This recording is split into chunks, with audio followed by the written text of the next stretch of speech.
অন্তরে শুধু মুখে জান্নাতের আশায় নয় রাসূল জাহান্নামকে ডরি না তোমায় পাওয়ার আশায় মনসুর যায় মদিনা তোমায় পাওয়ার আশায় মনসুর যায় মদিনা এ আশিক দিদার দাও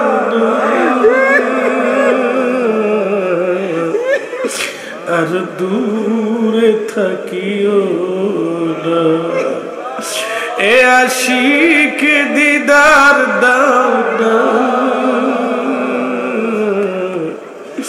আর দূরে থাকিও না হে রাসূল তোমায় ভালোবাসি অন্তর শুধু মুখে জান্নাতের আশা নয় হে রাসূল জাহান্নামকে ডরি না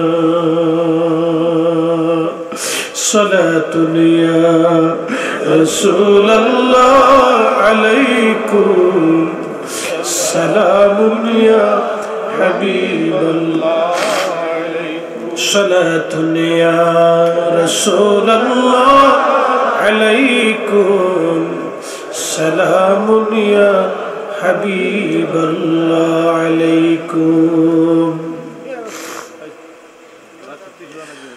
ভাইরামের মুসলমান কি করে বুঝাবো আমি আপনাকে বুঝানোর মতো কোনো ইলম কোনো হেলেম আমার নাই কোনো মেধা কোনো জ্ঞান কোনো আমল আমার হাতে নাই পৃথিবীর বড় বড় বড় বড় উলামায়ে কেরাম আল্লাহর ওলিরা দরবারে মুস্তাফাতে মাথা নত করে বসে থাকতো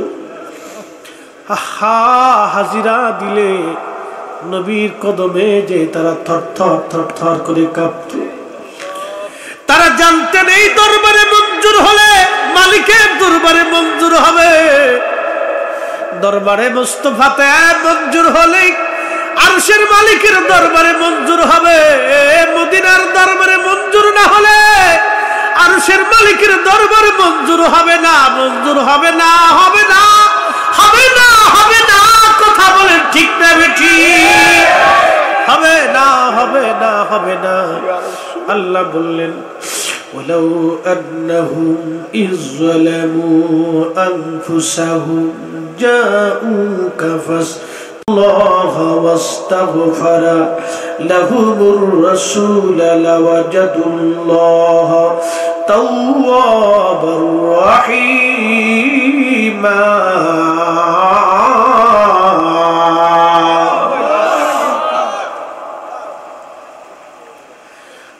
প্যারা নবীর উম্মত আল্লাহ ডাক দিয়ে বলেন বান্দারে তুমি তোমার নফসের সাথে যদি জুলুম করো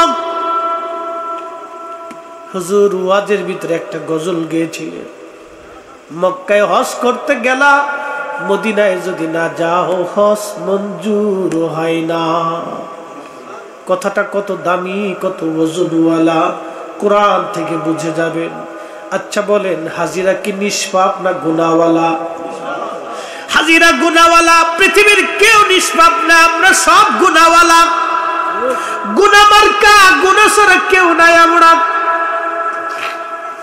আমাদের গুনাহে গুনাহে আমরা জর্জরিত গুনাহে গুনাহে ভরে গেছে আমাদের জীবন আল্লাহ বললেন ওয়ালাউ আন্নাহুম ইযলামু আনফুসাহুম নফসের সাথে জুলুম করছো কবিরা গুনাহ করছো নামাজ ছেড়ে দিয়েছো রোজা ছেড়ে দিয়েছো জানা করেছো সুদ খেয়েছো ঘুষ খেয়েছো মানুষ ঠকিয়ে ফেলেছো ভুল করে ফেলেছো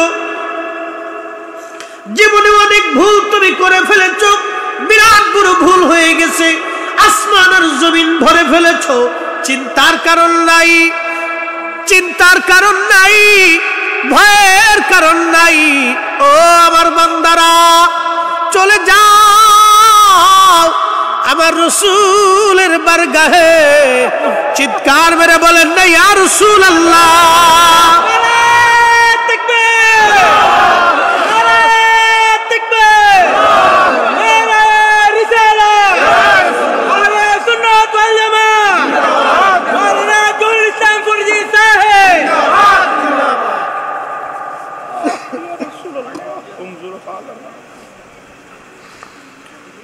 চিন্তার কোনো কারণ নাই, ভয়ের কোনো কারণ নাই, চলে যাও, যাও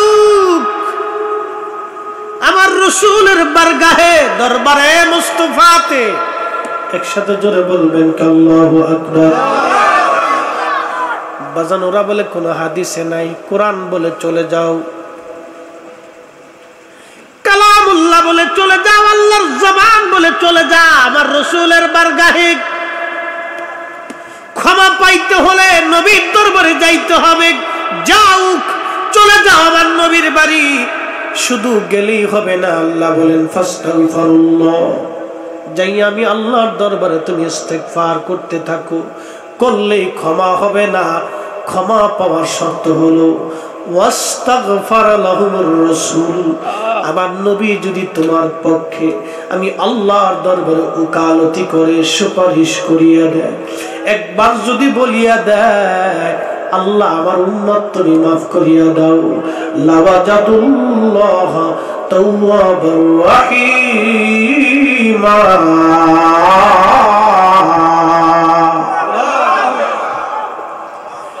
বান্দারে তোর জীবনের গুনাহগুলো মাফ হয়ে যাবে, চিৎকার মেরে বলা যাবে কি আল্লাহু আকবার। তাহলে বলেন নবী আছে না নাই?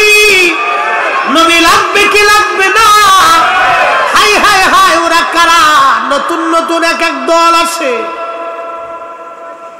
ওরা কারা? আমাদের দেশে এক দল আছে বুকে হাত বেঁধে নামাজ পড়ে। ওরা বলে কি জানেননি, কে উসিলা টুসিলা লাগবে না, উসিলা হলো শিরক। ওরা বলে গরু যিনি বেচেন তিনি বিক্রেতা, যিনি গরু কিনেন তিনি ক্রেতা, মাঝখানে যিনি সমন্বয় করেন তিনি দালাল।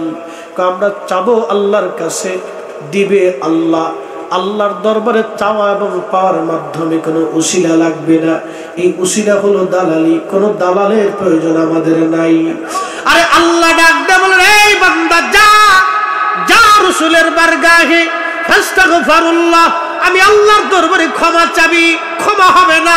ওয়াস্তাগফির লাহুমুর রাসূল, আমার নবীকে উসিলা ধরতে হবে, আমার নবীকে উসিলা মানতে হবে, আমার নবীকে মাধ্যম মানতে হবে। আমার নবী না মানলে আমি আল্লাহ মানব না, নবী না বললে ক্ষমা হবে না। যারা বলে উসিলা দালালি, যারা বলে উসিলা শিরক, ওরাই এই জমানার ইহুদিদের দালাল। বলে ঠিক না বেঠিক?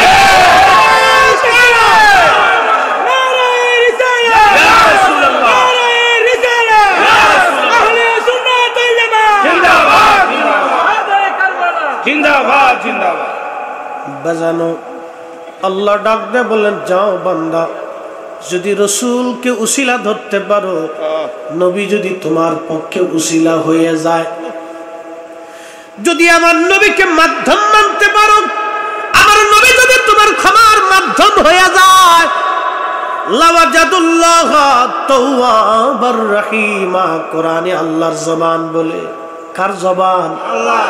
আল্লাহর জবানে আল্লাহ বলে বান্দারে যা, তোর জীবনের গুনাহ মাফ হয়ে যাবে।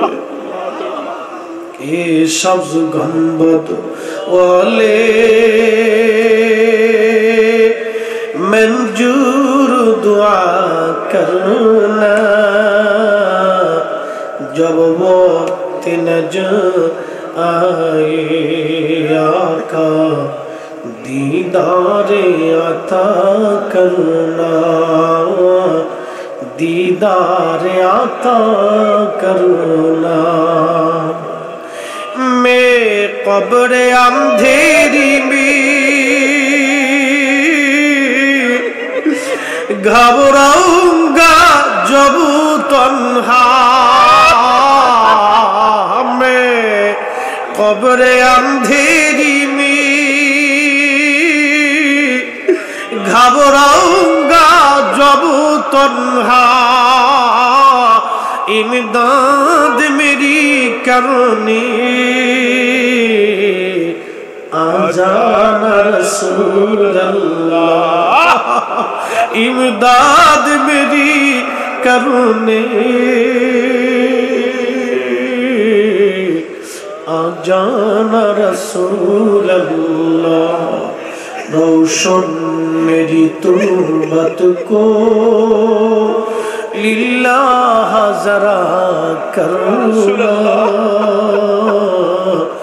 जब वक्त नजर आए आका दीदार अता करना दीदार अता करना दीदार अता करना।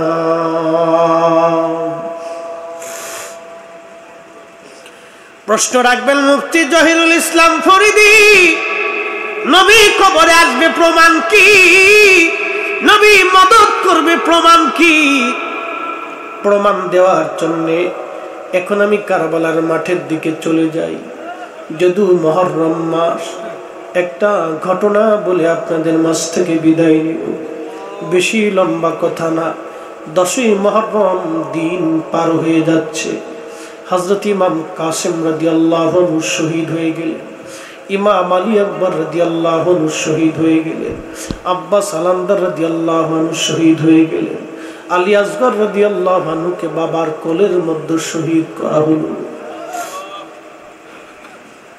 ছোট্ট শিশুকে বুকে করে পানির আশায় গিয়েছিলেন ইমামে মাকাম পানির আশায় ফোরাতের তীরে 22,000 ইয়াজিদের সৈন্য দাঁড়ানো আছে ইমাম হুসাইন যা বলেন ইয়াজিদের সৈন্যরা রে তোমাদের সাথে আমার দুশমনি হতে পারে আমার ছোট্ট কলিজার টুকরার সাথে তো কোনো দুশমনি তোমাদের নাই কারবালার কথাগুলি বললে কলিজা ফেটে আসবে জীবনে এই ঘটনা যতবার পড়েছি ততবারই চোখের পানিতে কিতাব ভিজেছে যতবার বলেছি নিজেকে ধৈর্য ধরতে পারি নাই অনেক বড় কঠিন হযরত ইমাম হুসাইন কি করে সেই দিন ধৈর্য ধরেছিলেন ধৈর্যের পাহাড় উনি ধৈর্যের পাহাড় এই জন্য নবী বললেন উম্মত কুরআন রেখে যাওয়ার পরে আরেকটা জিনিস রেখে গেলাম ওয়া ইত্রাতি আহলু বাইতি আমি নবীর আহলে বায়াত রেখে গেলাম যদি আঁকড়ে ধরতে পারো ভালোবাসতে পারো তাহলে জান্নাত জান্নাত জান্নাত আমি নবীর সাথে জান্নাত চিৎকার মেরে বলবেন কি ইয়া রাসূলুল্লাহ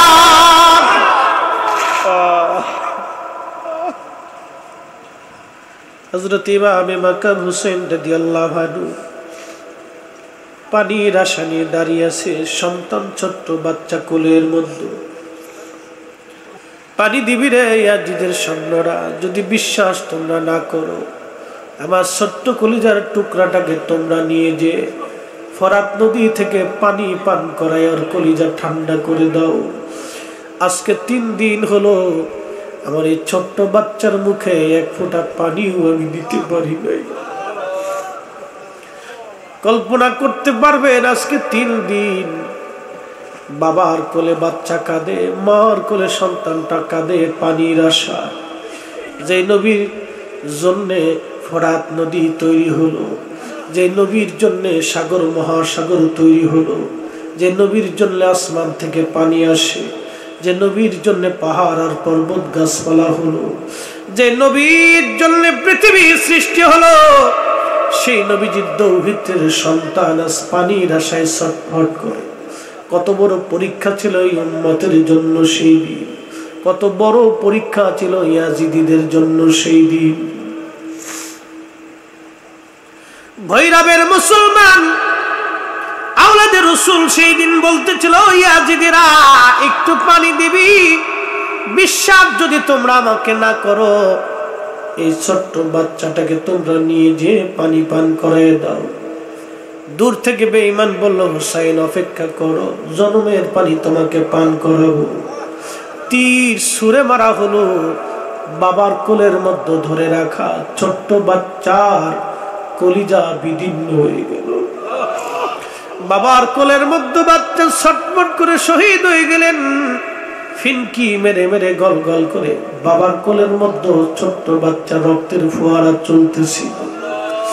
আওলাদে রাসূল আসমানের দিকে তাকায় চোখের পানি ফেলে ফেলে কেঁদে শুধু বলল, আল্লাহ তুমি সাক্ষী থাকো, আমার এই ছোট্ট বাচ্চা তো কোনো অপরাধ করে নাই গো আল্লাহ।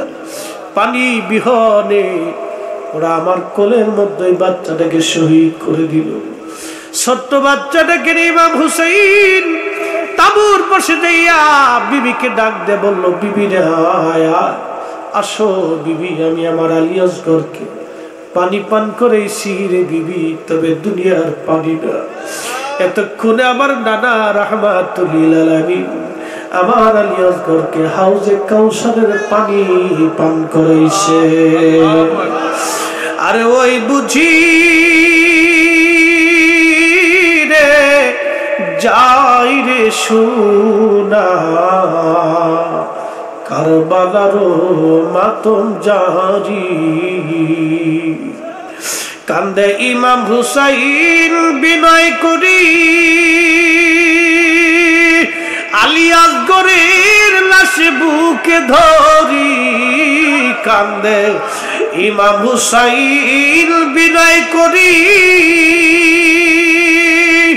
আলী আসগরের লাশ বুকে ধরি, এক ফোঁটা পানি দিল না ওরা, বুকেতে তীর দিল মারি।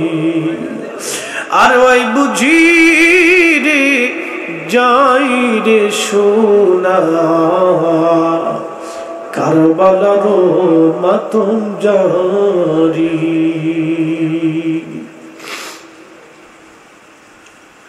হযরত ইমাম হুসাইন সন্তানকে শহীদের কাতারে শুয়ে রেখে ইমাম জয়নুল আবেদিন বলেন, দুনিয়ার মানুষ, আমি একমাত্র পুরুষ সন্তান কারবালার চাক্ষুষ সাক্ষী। আমি সেই দিন কারবালার এই ভয়াবহ দৃশ্যগুলি দেখেছিলাম। আমার আব্বা জান আমার কাছে আসলেন প্রচন্ড অসুস্থতায়। আমি উম্মে কুলসুম রাদিয়াল্লাহু তাআলা আনহু, আমার ফুফু আম্মার কুরু কোলের মধ্যে মাথা রেখে আমি বিশ্রাম করতেছিলাম। আমি সেই দিন খুবই ক্ষীণ এবং দুর্বল ছিলাম, বসতে পারতেছিলাম না। আব্বাজান আমার কাছে আসলো, লাঠির উপরে ভর দিয়ে আমি দাঁড়াইতে চাইলাম। আব্বাজান আমাকে বুকের মধ্যে জড়িয়ে ধরলেন। বললাম, আব্বা হুজুর, আমার বড় ভাই ইমাম কাসেম এই জমিনে শহীদ হয়ে গেছে। আমার বড় ভাই আলী আকবর শহীদ হয়ে গেছে। আলী আসগর শহীদ হয়ে গেল। আব্বাস আলমদার শহীদ হয়ে গেল। আমার ফুফাতো ভাইয়ের এই জমিনে শহীদ হয়ে ঘুমিয়ে আছে। আব্বা জান একটু বিদায় দেন, আমি এই ময়দানে শাহাদাতের পেয়ালা পান করতে চাই, মনে বড় তৃষ্ণা লাগছে, আমি শহীদ হতে চাই, আব্বা জান আমাকে বিদায় দিয়ে দেন। ইমাম হুসাইন কেঁদে দিয়ে বললেন, বাবারে, নানার উম্মতের জন্য আমি তোমাকে রেখে যাচ্ছি। হযরতে ইমাম হুসাইন রাদিয়াল্লাহু আনহু হযরত ইমাম জয়নুল আবেদিন রাদিয়াল্লাহু আনহু কপালে চুমা খাইলেন, চোখে চুমা খাইলেন, সন্তানকে শেষবারের মতো আদর করে রওনা হলেন। হযরত জয়নব রাদিয়াল্লাহু আনহাকে কাছে ডাকলেন। এই হযরত জয়নব ছিলেন ফাতেমা রাদিয়াল্লাহু আনহার কন্যা, ইমাম হাসান হুসাইনের ছোট্ট আদরের বোন। জয়নবকে কাছে ডাকলেন, বোন জয়নবা, আমার শাহাদাতের পরে ফ্যামিলির মধ্যে তুমি মুরব্বী হবে। জয়নব রে, আমি হুসাইন বিদায় নিয়ে যাচ্ছি, নানার দেওয়া সবুজ পাগড়িখানা আমার মাথায় বাঁধিয়া দাও। চিৎকার মেরে জোরে বলেন না সুবহানাল্লাহ। নানার দেওয়া সবুজ পাগড়ি আমাকে দাও। জুলফিকার তলোয়ারটা আমার হাতে দাও। সাইয়্যিদুশ শুহাদা হযরত আমির হামজা রাদিয়াল্লাহু তাআলা আনহুর ওই বর্মটা তুমি আমার গায়ে পরায় দাও। হযরত ইমাম হোসেন রাদিয়াল্লাহু আনহু যুদ্ধের পোশাক পরলেন, জয়নবকে কাছে ডাকলেন। হযরত জয়নব রাদিয়াল্লাহু আনহা আপন কলিজার টুকরা ভাইয়ের বুকের মধ্যে মাথা ঠেকিয়ে গুনগুন করে কাঁদতেছিলেন আর বলতেছিলেন, ভাইজান আব্বা শহীদ হলো, মা চলে গেল, বড় ভাই ছিল শহীদ হয়ে গেল, এখন ওরা আপনাকে দাওয়াত করে কারবালা পর্যন্ত নিয়ে আসছে শহীদ করে দেওয়ার জন্যে। ভাইজান সবাই যখন বিদায় লগ্নে, আমার 5টা সন্তান ছিল এই কারবালায় শহীদ হয়ে গেছে, আমার স্বামী শহীদ হয়ে গেছে। ভাইজান বিদায় নিয়ে যাচ্ছেন আপনি, কার কাছে রেখে যাচ্ছেন আমাদেরকে? ইমাম হুসাইন ডেকে বললেন, জয়নব রে, আল্লাহর আমানতে রেখে যাচ্ছি। হাসবুনাল্লাহু নি'মাল ওয়াকিল, নি'মাল মাওলা ওয়া নি'মান নাসীর। আল্লাহর আমানতে রেখে যাচ্ছি জয়নব। আমি হুসাইনের পক্ষ থেকে 2টি ওসিয়ত করব, রক্ষা করবা। আমি শহীদ হয়ে যাওয়ার পরে আমার জয়নুল আবেদিনকে সন্তানের মতো আদর করবে, আমার জয়নুলের যেন কোনো ক্ষতি না হয়। জয়নব রে, আমার শাহাদাতের পরে আমার সাকিনা আমাকে খুব ভালোবাসে, আমার কন্যাকে আমার লাশের পাশে যেতে দিবি না, কারণ আমি জানি আমার শাহাদাতের পরে ওরা আমার লাশের সাথে দুর্ব্যবহার করবে, ক্ষত বিক্ষত করে জুলুম করবে। জয়নব রে, মাতম করবি না। ও জয়নব শোন, কোন রাজা বাচ্চার কাছে বিচার ফয়সালা টানতে যাবি না। জয়নব রে, যদি কোনোদিন মদিনায় যাও, মদিনায় কোনো বাড়ি কারো ঘরে যাবি না। জয়নব, আমার নানা রওজা মোবারকের পাশে দাঁড়িয়ে আমাদের 3 দিনের দুঃখ কষ্টের কথাগুলি নানা রওজা মোবারকের পাশে দাঁড়িয়ে দাঁড়িয়ে বলবে।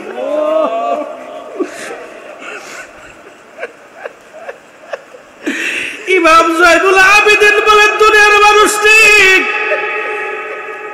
আমি দেখেছি আব্বাজানের বিদায়, আমি দেখেছি কারবালার করুণ দৃশ্যগুলি। তোমরা যদি দেখতা, জীবনে কোনোদিন পানি পান করতে পারতা না। তোমরা যদি দেখতা, জীবনে কোনোদিন হাসতে পারতা না। এই জন্য ইমাম জয়নুল আবেদিন জীবনে কোনোদিন হাসেন নাই, কেউ তাকে হাসতে দেখে নাই। পানি পান করার সময় পানির পেয়ালা গুলি হাতে নিলে হাত কাঁপতে কাঁপতে অনেক সময় পানির পেয়ালা পড়ে যাইত।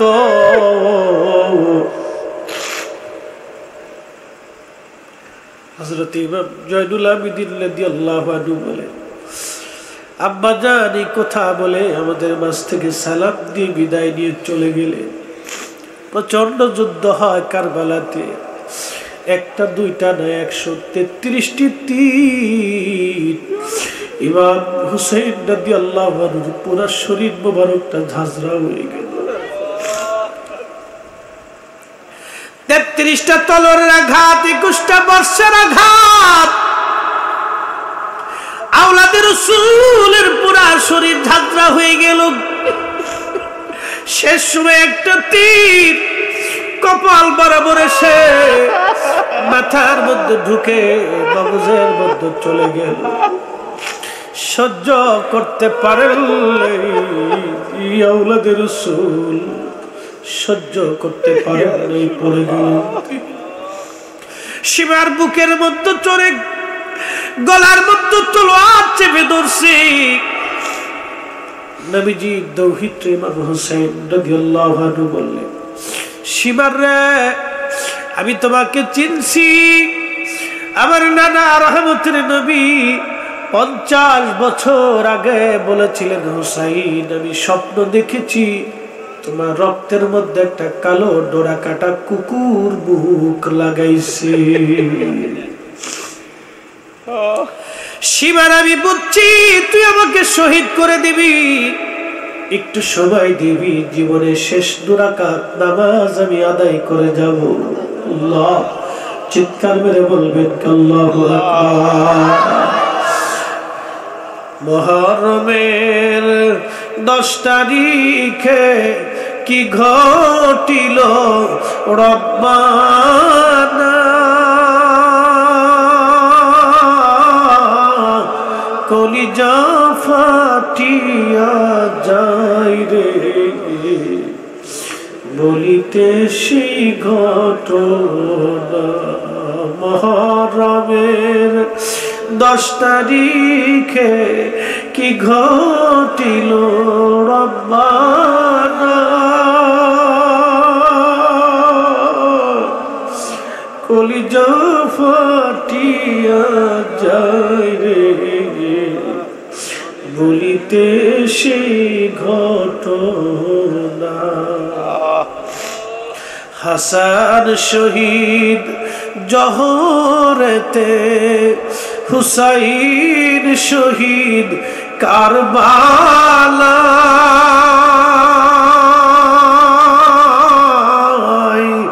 জয়নাল আবেদিন বন্দিরে রইল, এজিদের ওই জেলখানা। জয়নাল আবেদিন বন্দিরে রইল,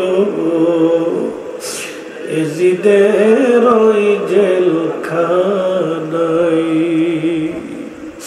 মুহররমের 10 তারিখে কি ঘটিল রব্বানা, কলিজা ফাটিয়া যায় রে বলিতে সেই ঘটনা।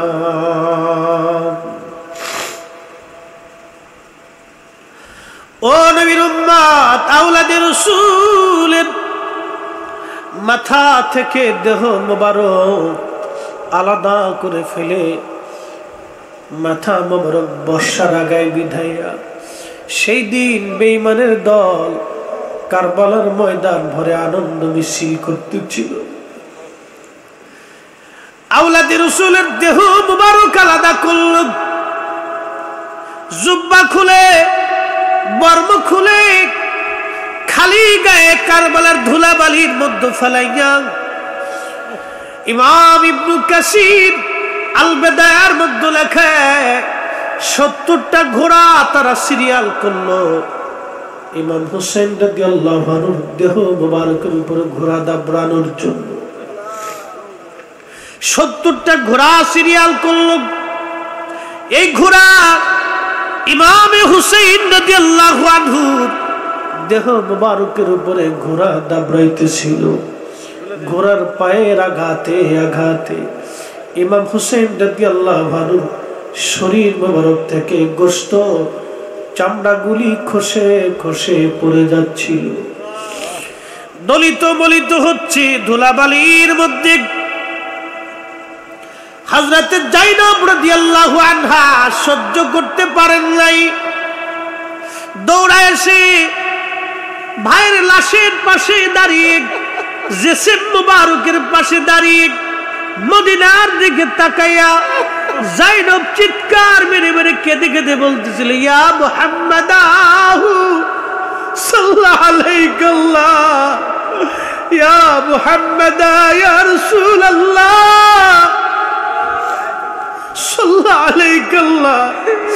ওগো নানা, আপনি তাকায় দেখেন আপনার হুসাইনের সাথে আপনার উম্মতরা কেমন আচরণ করে। নানাজি, যাদের গায়ে আপনি মশা মাসি বসতে ধরলে, যারা কাঁদলে তুমি নানা সহ্য করবে, যারা না খেয়ে থাকলে তুমি নানা খাও নাই। ওগো নানা যান, কারবালার ধুলাবালি গুলি আপনার হুসাইনের শরীরে ধুলাবালি ছড়ায়। ইবনে আব্বাস রাদিয়াল্লাহু আনহু বলেন, ঠিক ওই সময় আমি কারবালার থেকে বহু দূর মক্কাতুল মুকাররমায় হারাম শরীফে খোদার ঘরের সঙ্গে আমি হেলান দিয়ে ঘুমিয়ে পড়েছি। সময়টা আসরের নামাজের পরপর সময় ছিল। আসরের নামাজ পড়ে আমি হেরেমে খোদার ঘরের সঙ্গে হেলান দিয়ে বসে আছি। হঠাৎ আমি ঘুমিয়ে পড়লাম। স্বপ্নের মধ্যে দেখি আমার নবীজি কাবার দিকে দৌড়ায় দৌড়ায় আসতেছে। আল্লাহর নবীর হাত মুবারকের মধ্যে রক্ত, নবীজির দাড়ি চুল মুবারক এলোমেলো ধুলাবালি লাগানো, জুব্বা মুবারকের ধুলাবালি। নবীজি কাঁদতেছিলেন আর মক্কার দিকে হেঁটে হেঁটে দৌড়ায় দৌড়ায় আসতেছিলেন। ইবনে আব্বাস বলেন, ইয়া রাসূলুল্লাহ, জীবনে কোনদিন এইরকম আপনাকে দেখি নাই। নবী গো, আপনার হাত মুবারকে রক্ত কেন? আপনার গায়ে মুবারকে ধুলাবালি কেন? আপনার চুল দাড়ি মুবারকে ময়লা কেন? আপনার জুব্বায় ধুলাবালি লাগানো কেন? ইয়া রাসূলুল্লাহ, আপনার হাতে রক্ত কেন? আপনি কাঁদেন কেন? নবীজি, আমি আব্দুল্লাহ ইবনে আব্বাস জীবনেও তো কোনোদিন এরকম আপনাকে দেখি নাই। আল্লাহর নবী কেঁদে কেঁদে বলতেছিল, আব্দুল্লাহ রে, মক্কায় খবর দাও, আমার হুসাইন আর নাই, আমার হুসাইন কারবালায় শহীদ হয়ে গেছে। আমি নবীজি আমার হুসাইনের শাহাদাতের সময় আমি কারবালায় ছিলাম। চিৎকার করে বলবেন কি ইয়া রাসূলুল্লাহ, আর জোরে বলবেন কি আল্লাহু আকবার। আমার নবী ডেকে বলেন, ইবনে আব্বাস রে, আমি আমার হুসাইনের রক্ত নিয়ে আল্লাহর দরবারে যাইতেছি। চিৎকার করে বলেন না ইয়া রাসূলুল্লাহ। তাহলে বোঝা গেল আমার নবী আসে না নাই? মদিনার নবী কারবালা আওলাদে রাসূলের শাহাদাতের সময় উপস্থিত, রক্তগুলি নিয়ে আল্লাহর দরবারে যাচ্ছে। ও ইবনে আব্বাস, তুমি মক্কায় খবর দাও, আমাদের হুসাইন আর নাই, তার রক্তগুলি নিয়ে আমি আল্লাহর আদালতে যাইতেছি। উম্মতের কঠিন দিনে নবী আসতে পারে, কথা বলেন ঠিক না ঠিক? উম্মতের কবরে কঠিন নিদানে রহমতের নবী তশরীফ আনতে পারে। ইয়া রাসূলুল্লাহ, ইয়া হাবিবাল্লাহ, নবী গো, আমরা তো গুনাহগার, আমরা পাপী। পাপী বলে যদি দূরে তাড়ায় দেন, কোন দরগাহে কোন বরগাহে হাজির হব? কোন দরবারে কোন বরগাহে হাজির হব? ইয়া নবী আল্লাহ, আপনি কবুল করে নিয়েন, ক্ষমা করে দিয়েন, উম্মত বলে কদমে জায়গা করে দিয়েন। সকলে চিৎকার মেরে বলেন না ইয়া রাসূলুল্লাহ, বলেন না ইয়া হাবিবাল্লাহ। এই সবজ গম্বদ বলে মঞ্জুর দুয়া করনা, जब वक्त नजर आए आका दीदार अता करना, दीदार अता करना। मैं कब्र अंधेरी में घबराऊंगा जब तन्हा, इमदाद मेरी करने आज़ान रसूल अल्लाह, रोशन मेरी तुरबत को लिल्लाह जरा करना, जब वक्त नजर आए आका दीदारे अता करना, दीदारे अता करना।